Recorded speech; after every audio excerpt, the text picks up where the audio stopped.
In translation, my mouth cannot write you a white flag. It will never be a Bible verse. My mouth cannot be shaped into the apology you say both you and God deserve. And you want to make it seem like it's my mouth's entire fault because it was hungry, now silent. The words I never say are better left on my tongue since they only would have slammed against the closed door of your back. Your silence furnishes a dark house, but even at the risk of burning, this moth always seeks the light.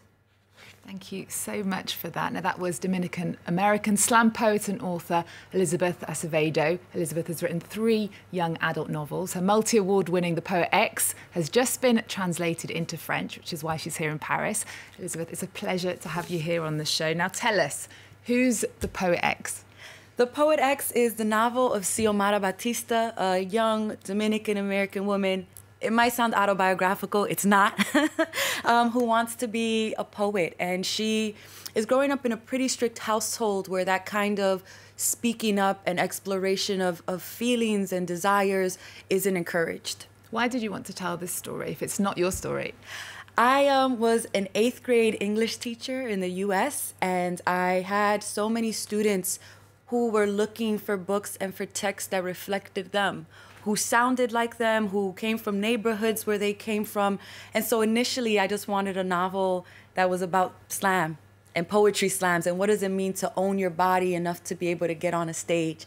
And from that, it evolved into talking about faith and sexuality and body image and gender. And it's been amazing to consider my initial goal and what I hope it is now doing. Well, slam poetry is part of your own path. How did you discover it? And tell us, how big is slam poetry? How big is that universe in the United States? I discovered poetry slams when I was about my first year of high school. I had an English teacher who ran a poetry program, and I was like, I'm a rapper, I'm not a poet, right? Like, I thought there was this huge distinction. And she's like, you should come to the poetry club anyways. And she encouraged me to compete for the first time.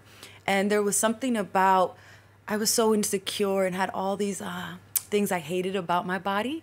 And yet here in this moment, I could really own those in public. And I would say that it's becoming a lot more popular. I mean, there was a recent article that came out that there are more Americans reading poetry now than they have for the last 50 years. And I think some of that is because they're engaging with poetry online and through videos and in school and at these performances. And so it's really bringing poetry to the forefront.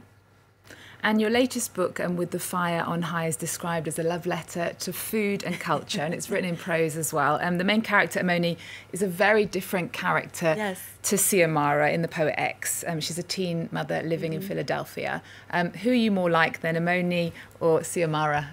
I'll say that the desires that that Xiomara had to speak up and to want to figure out what kind of woman she was were my desires as a teenager. My love for food is probably a little closer to Imani's, and also her kind of question of, is this dream too big for me to follow? I think there was a moment when I kept thinking like, oh, I'm not enough, or this isn't for me. And so that kind of battle with my own self is one that I translated to Imani. And the very fact that that book, With the Fire on High, is being made into a film, that is proof in itself about how you have got a place in this universe. Thank you. And you're adapting it yourself. How are you feeling about it?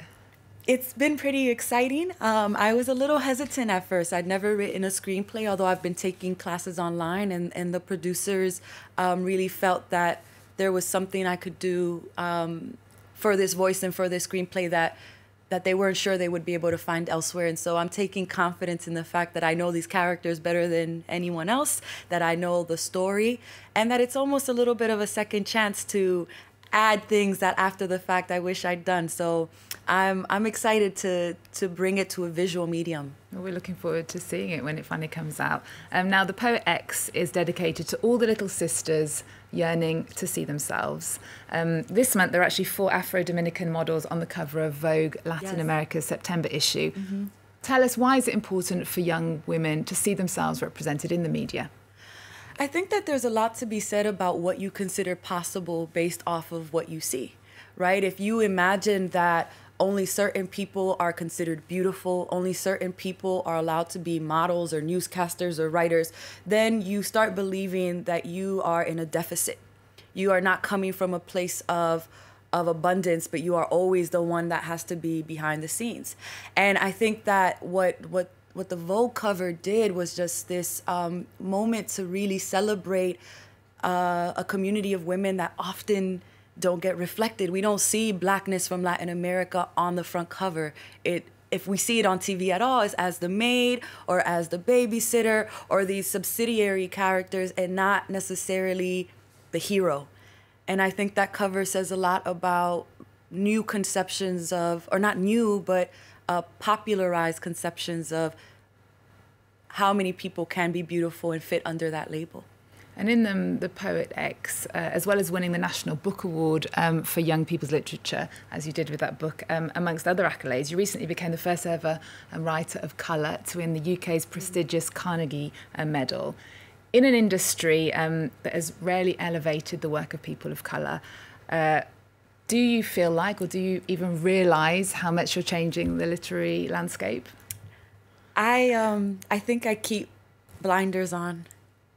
It would make my work maybe too difficult to do if I were aware of all of the voices or the people who are looking towards my work. I think that pressure of perfection, of wanting to overperform, would be really difficult to write under. I think being a creative person, I kind of have to stay in the world of what I'm writing. And so I hope that whatever success I achieve helps open the doors for other writers that perhaps those doors may not have been open for until they saw, wait, these kinds of voices and stories can be successful. But in general, I tend to be very quiet about my business. But there does seem to be a shift in this notoriously homogenous industry in recent years, with Angie Thomas's The Hate You Give, Nick Stone's Dear Martin, Children of Blood and Bone, Jason Reynolds, Miles Morales' Spider-Man. Do you think things are changing? I love that you listed all of those writers. They're like all my homies. Those are the best writers to be in company with. I think things are changing, particularly within what writers are being given different platforms and have their voices being amplified. I'm hoping that we see a shift in the entire industry. More editors, more graphic designers, more from the copy edits, that everyone realizes that we need diversity at all levels. And I really hope that it's not just a trend, because I think sometimes this isn't the first time that publishing has had a boost of, okay, we're messing up, let's bring in other voices. And then it starts dying out again. And so I hope that this time there's a real commitment by publishers to systematically change the way we tell stories. And one voice that has been strong for many years, Toni Morrison, who passed away last month in August. There's a documentary recently come out about her. What does she mean to you as a writer? I think Toni Morrison is such a push to be unapologetic in who you write for, in how you write, and in how you position yourself. And both in what I've read of her work and the books that feel like such odes to Black people. Right? That she's really tender in how she writes and also unflinchingly honest. I want to emulate that. And also in her interviews and how she spoke about her work, she was so firm and specific in the words that she chose. And I think that level of precision is one that all writers should want to imitate. I wanted to ask you, actually, do you feel that you speak more about identity than you do actually about the books themselves? I get asked a lot of questions about identity, and sometimes I wish there were more questions on craft, or at least a balanced level of question, because sometimes we think certain writers are only being elevated because they're the one out of a wealth of whiteness. But I think a lot of these writers who you just mentioned, Jason, Angie, Nick, are also remarkable writers, and we should be talking about them with that esteem. Tell us something then about the poet X that I haven't asked you about the craft, something in the book that we should know about. The verse is very specifically written in terms of from the line breaks to the punctuation to when it's a tercet to when it's a couplet, that I paid a lot of attention to form. Even though it is written in free verse, there was a level of editing at the level of the line and wanting to bring in imagery that really resounded with what the character felt. So you'll see there's a lot of birds, there's a lot of wings, there's a lot of clipping and questions of evolution. And although she's in biology class, which is why evolution comes up, there is also the notion of how does a character like this learn to adapt? And so I wanted to bring in a whole world of language to describe her innermost feelings. Okay, Elizabeth, thank you so much. Now we end every show with our guests' cultural pick of the moment. What have you chosen for us? I am in love with the debut album by Rhapsody called Eve. I think it is just such a smart album. From the first song to the last song, you see she is really putting together an experience. And what a strong woman voice in this moment in hip hop, where women are really rising up and talking about all kinds of subjects, to call back, I think, to several decades ago in terms of the tone of the album, but also to say, I am contemporary and here and you're gonna listen to me. I think it is album of the year. Okay, well, thank you so much. We're going to leave you now with Nina off Rhapsody's album Eve. Elizabeth Acevedo, your book, The Poet X, has just been translated into French, and With the Fire on High is available in English now. Thank you so much for joining us. Thank you, Eve. Thank you for having me. Remember our website. We're also on Twitter, Facebook and Instagram. There's more news coming up on France 24 after this. When Nina would sing about the life we should lead, a new dawn, another deed. I tried to do some good. I felt more damn than Mississippi was. They denied Nina in Philadelphia, and still we persevered like all the 400 years of our own blood. Africa, old Panthers looking back like who gonna come up after us? Outside the movies, I make sure before it move you, it moved me. Now bow down to a queen, please. Survival, survival, survival, survival, survival.